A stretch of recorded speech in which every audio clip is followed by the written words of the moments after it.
जुबैर साहब बहुत शुक्रिया आपके वक्त का। एक जानिब पीटीआई ये 24 की कॉल दे दी, कहते हैं फाइनल कॉल है, पीछे नहीं हटेंगे, खान साहब को रिहा करवाएंगे, 4-5 बड़े अहम मुतालिबात हैं। फिर हम थोड़ा इंटरनेशनल सिनेरियो भी देखते हैं, वहाँ भी हवा गर्म हो रही है खान साहब के लिए, चाहे वो लेटर्स हों सेनेटर्स के या यूके की सिचुएशन हो।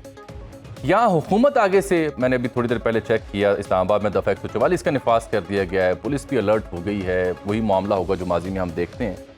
ये हम किधर जा रहे हैं और ये होगा क्या? We are going know where.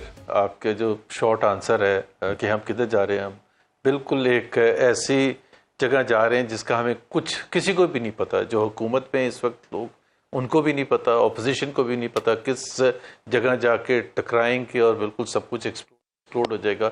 So we don't know nothing because ये दोनों तरफ से एक ऐसा माहौल है। हुकूमत वक्त है, वो जाहिर सी बात है वो इलेक्टेड नहीं है, उनके पास कोई चॉइस ही नहीं है सिवाय इसके कि एक विशस क्रैकडाउन करे। बिकॉज अगर क्रैकडाउन नहीं करेंगे तो अवामी कुव्वत ले डूबेगी।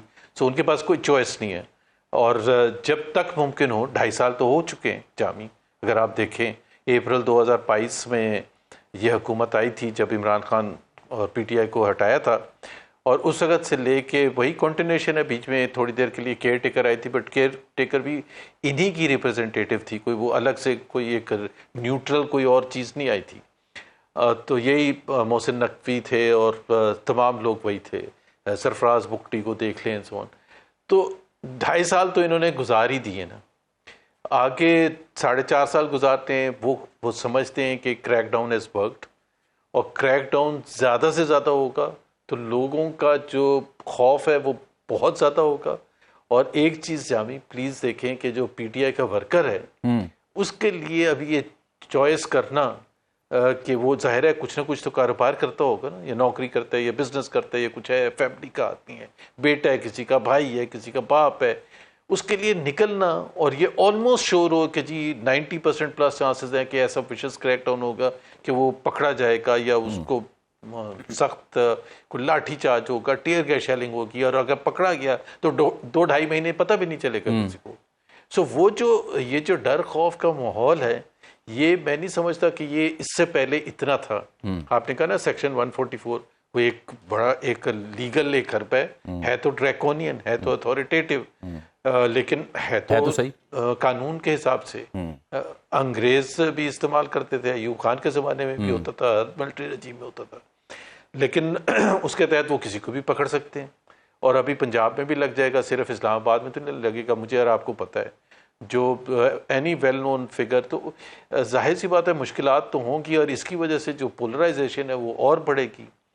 और पीटीआई का मेरा ख्याल है ये मकसद नहीं है कि वो हुकूमत को गिरा लेंगे 24 तारीख को आके। फिर क्या मकसद उनका मतलब ये है कि ये प्रेशर जारी रखें, और प्रेशर जारी रखने का मतलब ये है कि इतनी न्यूज़ बने, हुकूमत को इतना मजबूर किया जाए कि जी वो सख्त से सख्त रवैया इख्तियार करे, उसकी बदनामी हो, और वो बदनामी यहाँ सिर्फ पाकिस्तान के लिए ना हो, ग्लोबली हो।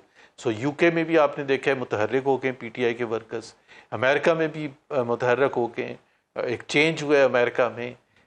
Biden was completely indifferent.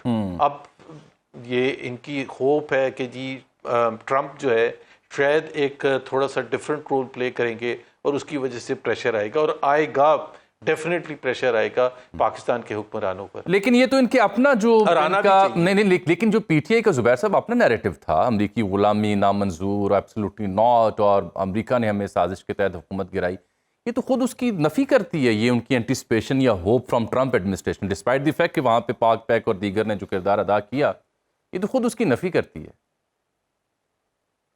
Nafi करती है, 100% नफी करती है। लेकिन जामी देखें, जितना मैं इमरान खान की सियासत को समझा हूँ एज ए पॉलिटिकल लीडर जो हैं वो, और ट्रंप, वो तकरीबन इम्पल्सिव एक जैसे हैं। इनको कोई फर्क नहीं पड़ता कि जी वो कहेंगे जी आपका वो जो नैरेटिव था एब्सोल्युटली नॉट का, उसका क्या हुआ। Doesn't affect Imran Khan, doesn't affect उनके सपोर्टर्स को।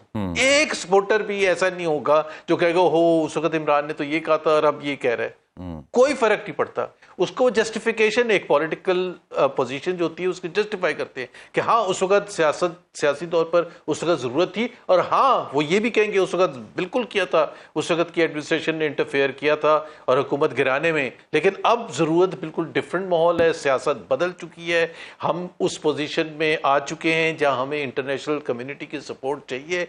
पाकिस्तान में तमाम दरवाजे बंद हो चुके हैं, अदलिया से आपको 26 अमेंडमेंट के बाद कोई इंसाफ नहीं मिलना, इलेक्शन कमीशन से कोई नहीं मिलना, पार्लियामेंट से कोई नहीं मिलना, एस्टैब्लिशमेंट आपके अगेंस्ट है। सो अब हमारे पास ऑप्शंस हैं क्या सिवाय इसके? अगर अमेरिका से मदद मिलती है सो बीट, सो कोई फर्क नहीं पड़ेगा वो उस नैरेटिव का।